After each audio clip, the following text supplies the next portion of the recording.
देखिए सऊदी अरब के जेदाह में एक पार्टी चल रही थी।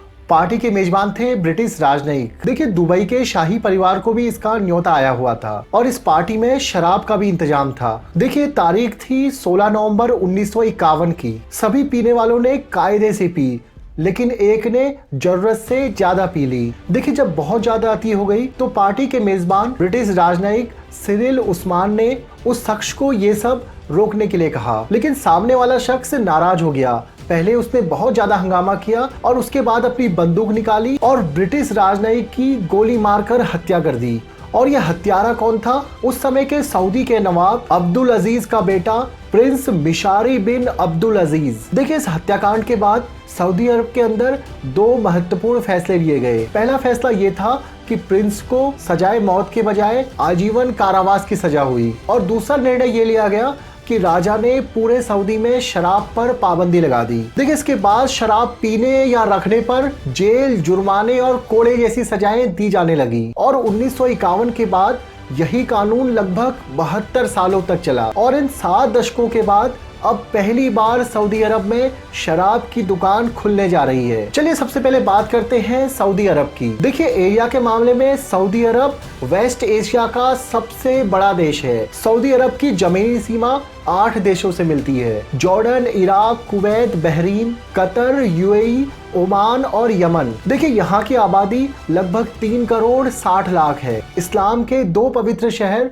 मक्का और मदीना भी यही है। सऊदी अरब का राजकीय धर्म इस्लाम है। यहाँ 93% आबादी इस्लाम धर्म को मानती है और इनमें से भी 90% मुसलमान सुन्नी हैं। देखिए इसके अलावा 4% ईसाई यहाँ रहते हैं और बाकी दूसरे धर्मों के लोग हैं। सऊदी अरब की आधिकारिक भाषा अरबी है और यहाँ की राजधानी रियाद है और रियाद ही सऊदी अरब का सबसे बड़ा शहर भी है। देखिए साल 1932 में शाही आदेश के अंतर्गत ही किंगडम ऑफ सऊदी अरब की स्थापना हुई। यहाँ के पहले राजा इब्न सऊद थे और आगे चलकर इन्हीं का परिवार सऊदी अरब का शासक बना। देखिए 1938 में जब पहली बार यहाँ पर तेल की खोज हुई, उसके बाद से सऊदी अरब की किस्मत बदल गई और सऊदी अरब पैसे और वर्चस्व के मामले में मिडिल ईस्ट में एक ताकतवर देश बनता चला गया। अब बात करते हैं यहाँ के पॉलिटिकल सिस्टम के बारे में। सऊदी अरब में राजतंत्र है और इस राजतंत्र को चलाने वाली फैमिली को हाउस ऑफ सऊद के नाम से जाना जाता है। देखिए हाउस ऑफ सऊद में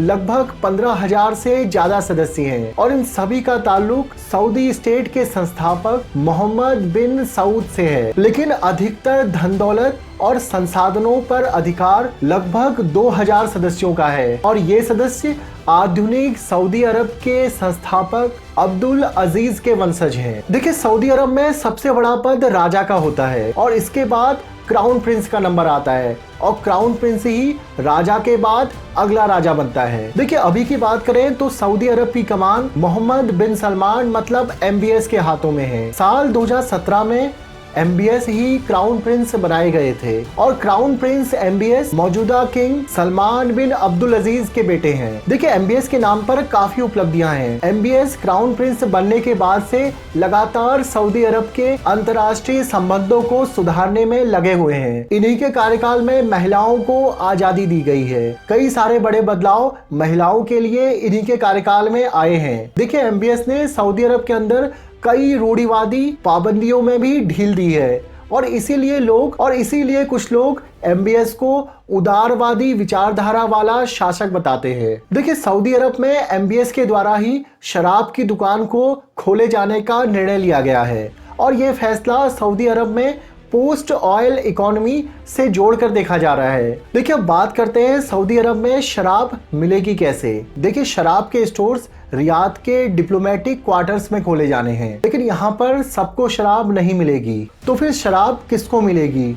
देखिए शराब मिलेगी डिप्लोमेटिक स्टाफ्स को। अभी तक ये डिप्लोमेटिक स्टाफ सील बंद पैकेजेस में शराब कंज्यूम किया करते थे और इसी को डिप्लोमेटिक पाउच भी कहा जाता था। देखिए इसके लिए जो भी डिप्लोमेट्स शराब का सेवन करना चाहते हैं उन्हें रजिस्ट्रेशन कराना होगा और इसके बाद सरकार उन्हें क्लियरेंस देगी। इसके साथ ही डिप्लोमेट्स की उम्र 21 साल से ज्यादा होनी चाहिए और रजिस्टर होने वाले ग्राहकों को हर महीने 240 पॉइंट शराब दी जाएगी। देखिए 1 लीटर स्पिरिट को 6 पॉइंट का माना जाएगा। 1 लीटर वाइन के 3 पॉइंट्स होंगे और 1 लीटर बियर 1 पॉइंट में गिनी जाएगी। इस तरह से मैक्सिमम महीने की 240 पॉइंट शराब मिलेगी। देखिए, सऊदी के बहुत से अधिकारियों का कहना है कि यह दुकान शराब के अवैध व्यापार को घटाने में मदद करेगी। चलिए अब बात करते हैं इस्लामिक देशों में शराब के ऊपर क्या नियम है। देखिए, कुवैत में 1965 में ही शराब की बिक्री पर प्रतिबंध लग गया था। देखिए, पाकिस्तान, ओमान और कतर में गैर मुस्लिमों को लाइसेंसी रेस्टोरेंट में शराब परोसी जाती है। सोमालिया और ब्रुनेई में शराब का सेवन सार्वजनिक स्थानों पर अवैध है, लेकिन यहाँ पर गैर मुस्लिम लोग अपने प्राइवेट प्लेस पर शराब पी सकते हैं। सूडान में 2020 तक शराब पर कंप्लीट बैन था। 2020 में सूडान की सरकार ने गैर मुस्लिमों को शराब पीने की इजाजत दे दी है। देखिए, अब बात करते हैं MBS का इस फैसले के पीछे विजन क्या है। देखिए, सऊदी अरब तेल उत्पादित करने वाले देशों के संगठन ओपेक का मेंबर है। सऊदी अरब पूरी दुनिया में तेल का 12% हिस्सा उत्पादित करता है, लेकिन सऊदी अरब धीरे धीरे ये समझ चुका है कि आज नहीं तो कल तेल खत्म होने ही वाला है। इसलिए सऊदी अरब अब पोस्ट ऑयल इकोनॉमी, मतलब तेल के खत्म होने के बाद अर्थव्यवस्था के ऊपर ध्यान दे रहा है। देखिए, सऊदी अरब अब सोलर एनर्जी पर भी काम करने लगा है। इसके साथ ही विदेशी पर्यटकों को लुभाने के लिए अलग अलग स्कीमें सऊदी अरब में दी जा रही हैं। देखिए, इसके साथ ही MBS ने एक विजन 2030 भी दिया है और इस विजन 2030 में देश को पोस्ट ऑयल इकोनॉमी के लिए तैयार करना है। और बहुत से जानकार बताते हैं कि अल्कोहल के स्टोर खोलने के पीछे इसी विजन 2030 के प्लान्स हैं। तो आज की वीडियो आपको कैसी लगी कमेंट बॉक्स में जरूर बताइए। ऐसे ही वीडियोस को देखते रहने के लिए चैनल को लाइक, शेयर और सब्सक्राइब जरूर कीजिए। मिलता हूँ आपसे नेक्स्ट वीडियो में, तब तक अपना ख्याल रखिए। धन्यवाद।